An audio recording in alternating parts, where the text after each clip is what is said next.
ఈరోజు రాష్ట్ర వ్యాప్తంగా వైఎస్ఆర్ కాంగ్రెస్ పార్టీ అధినాయకుడు జగన్మోహన్ రెడ్డి గారి యొక్క ఆదేశం మేరకు యువజన విద్యార్థి విభాగాల ఆధ్వర్యంలో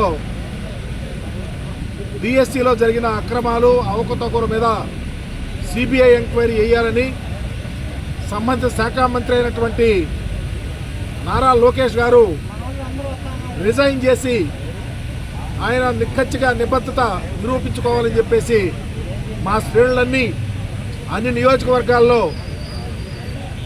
రిలే నిరాహార దీక్షలు స్టార్ట్ చేసినాయి. అయితే ప్రజాస్వామ్యంలో నిరాహార దీక్ష చేయటం అనేది పరిపాటి హక్కు.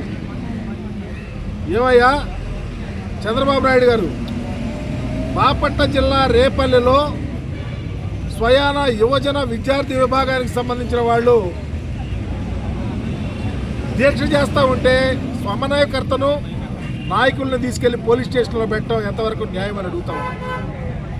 తక్షణమే రేపల్లె నియోజకవర్గ సమన్వయకర్త అయినటువంటి పీటా మోహన కృష్ణను విడుదల చేసి రేపల్లెలో ఎవరైతే నిరుద్యోగుల కోసం డిఎస్సి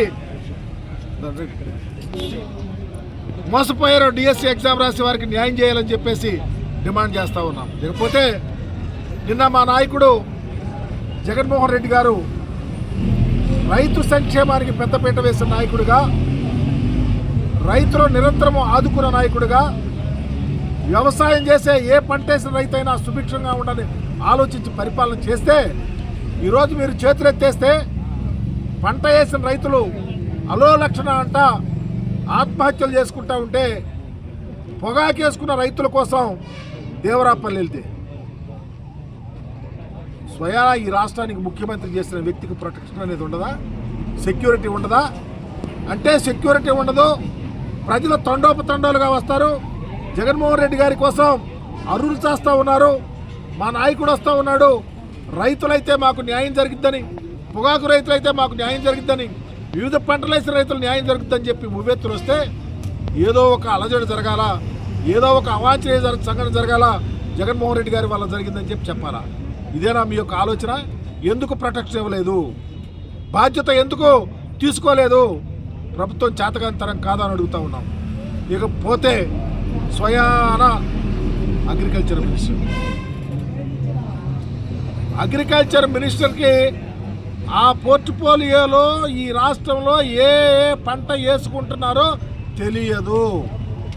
పంట ఎంత విస్తీర్ణంలో వేస్తున్నారు, ఎన్ని రకాల వంగడాలు వేస్తున్నారు, ఎంత దిగుబడి వస్తూ ఉంది, ఎంతమంది ఏ విధంగా అమ్ముకుంటా ఉన్నారనేది కూడా అతనికి జ్ఞానం లేదు. ఈరోజు నిన్న జగన్మోహన్ రెడ్డి గారు దేవరాపల్లి వెళ్తే ఛాలెంజ్ చేస్తాడు. ఏమని ఛాలెంజ్ చేస్తావు? మా ప్రభుత్వంలో పొగాకు రైతులను ఆదుకొని సిగ్గెట్టలేదంటున్నా. సిగ్గు ఎలా లేదు అచ్చెన్నాయుడు గారు మీకు?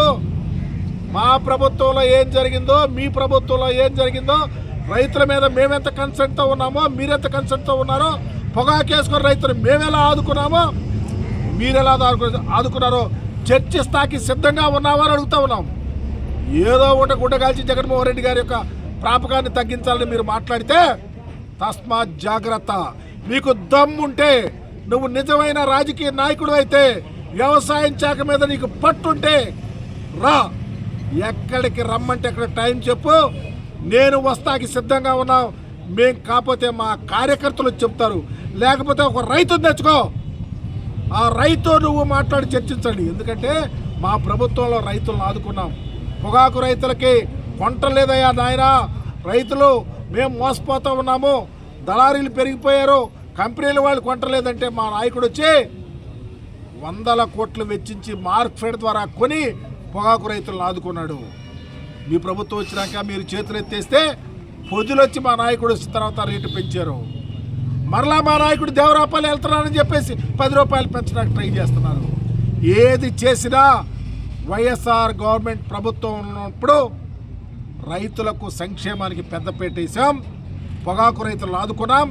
ఆ కోణంలోనే మీరు ఆదుకోండి. దమ్ముంటే మీరు నిక్కచ్చిగా రాజకీయ నాయకులు అయితే చర్చకు సిద్ధంగా ఉన్నామని కూడా తెలియపరుస్తూ ఈరోజు రాష్ట్ర వ్యాప్తంగా జరిగే యువజన విద్యార్థి విభాగాలకు సంబంధించినటువంటి రిలే నిరాహార దీక్షను జయప్రదం చేస్తున్న ప్రతి కార్యకర్తకు, నాయకుడికి, యువతకు, విద్యార్థులకు కూడా ధన్యవాదాలు చెప్తూ జగన్మోహన్ రెడ్డి గారు ఎల్లవేళలా విద్యార్థుల వెంట, నిరుద్యోగుల వెంట, యువత వెంట, రైతుల వెంట, మహిళల వెంట ఉంటాకి సిద్ధంగా ఉన్నారు.